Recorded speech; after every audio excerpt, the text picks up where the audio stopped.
A Course in Miracle, Lesson 344. Today I learned the law of love, that what I give my brother is my gift to me.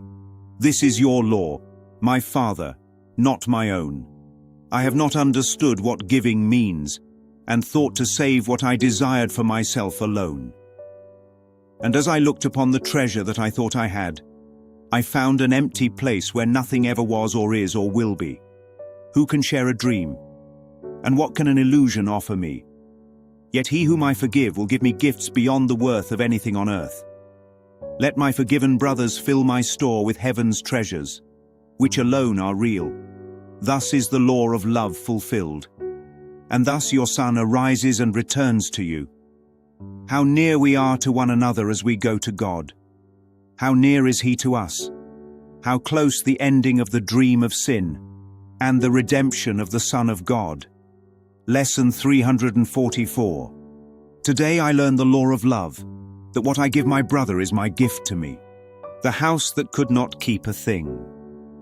There was once a man who bought a beautiful, silent house at the top of a hill. He loved it because he believed it would finally give him a place to keep everything for himself. He brought in boxes of treasures, stacked them in closets, hid them under beds, tucked them into drawers, whispering, "This is mine, and no one can have it." In one room he stored his grudges. In another he stacked old humiliations like dusty photo albums. In the attic he kept private fantasies of success, revenge, and being proven right in every argument. He locked the doors, checked the windows, and went to sleep satisfied. In the morning the house was empty. Every room was bare. The closets were clean. The drawers were hollow. Not a single treasure was left. Angry and confused, he went back to the world to gather more. He collected new resentments, new praises, new trophies, new fears. Again he filled the house. Again he protected it. Again he woke to nothing. This went on for years.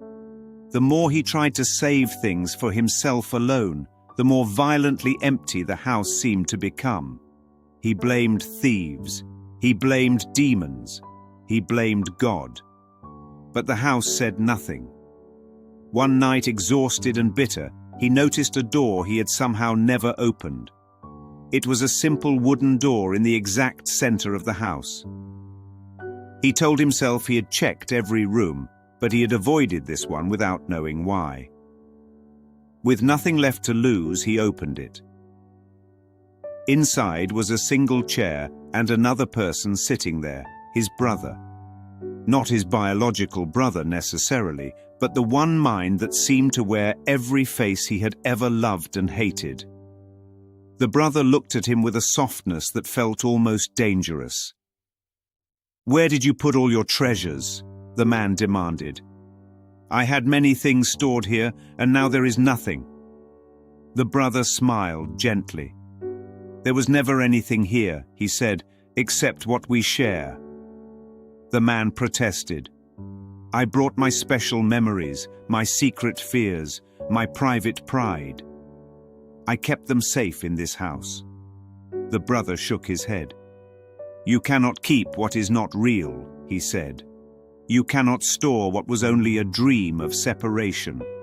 The man felt a tightness in his chest. "If none of it was real, then why did it hurt so much?" he asked. "Because you believed it," the brother answered.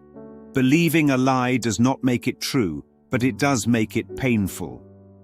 The man sat down opposite him, suddenly very tired.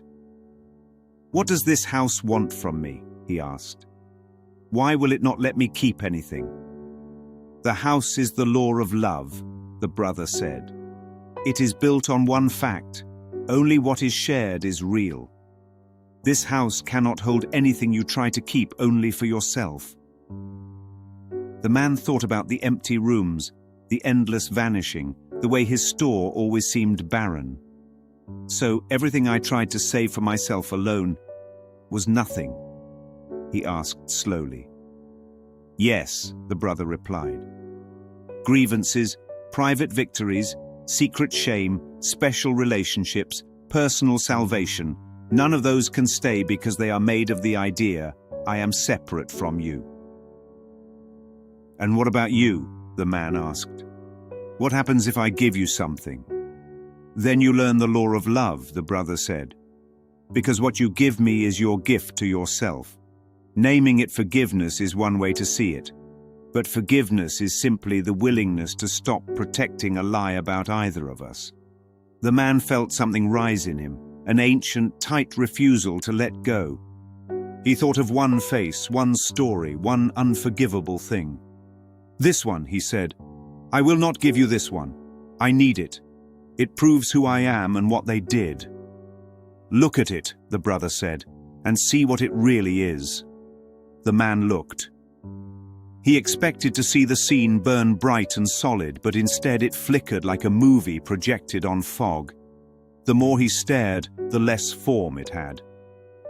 He noticed something he had never seen before, his own need to be the one who was wronged. Not just the event, but his identity wrapped around it. "If I forgive this," he whispered, "who will I be?" The brother answered, "You will be what you have always been beneath the story, whole. And that is why you are afraid." With shaking hands, the man placed the grievance between them, as if laying down a weapon he had slept with for years. "I give this to you," he said. "Not to keep it, but to show me that it was never anything." The moment he did, the room changed. Not in form, no fireworks, no sound, just a sudden density of presence, as if the air remembered something it had been holding back. Heaven's treasures began to fill the house, but they did not look like objects. They looked like certainty that no one was guilty. They looked like peace that did not depend on outcomes. They looked like a quiet joy that came from nowhere in the world. They looked like a stillness in which no one had to win and no one had to lose. These were the only things the house could keep. These were heaven's treasures, and they alone were real because they belonged to both of them at once. The man realized that every time he forgave a brother, he was not being nice. He was stocking his true storehouse with what could never be taken away. Every forgiven figure in his life walked through that central door and silently filled the shelves with light. This was the end of the dream of seeing, of trying to use the body's eyes to judge and separate. Vision was now something else entirely, the recognition that there was only one self in many costumes, and that no costume could change the self. Redemption of the Son of God was simply this: the remembering that there had never been more than one of them in the house. And so, in the house that could not keep a single thing, love finally found what it could keep forever.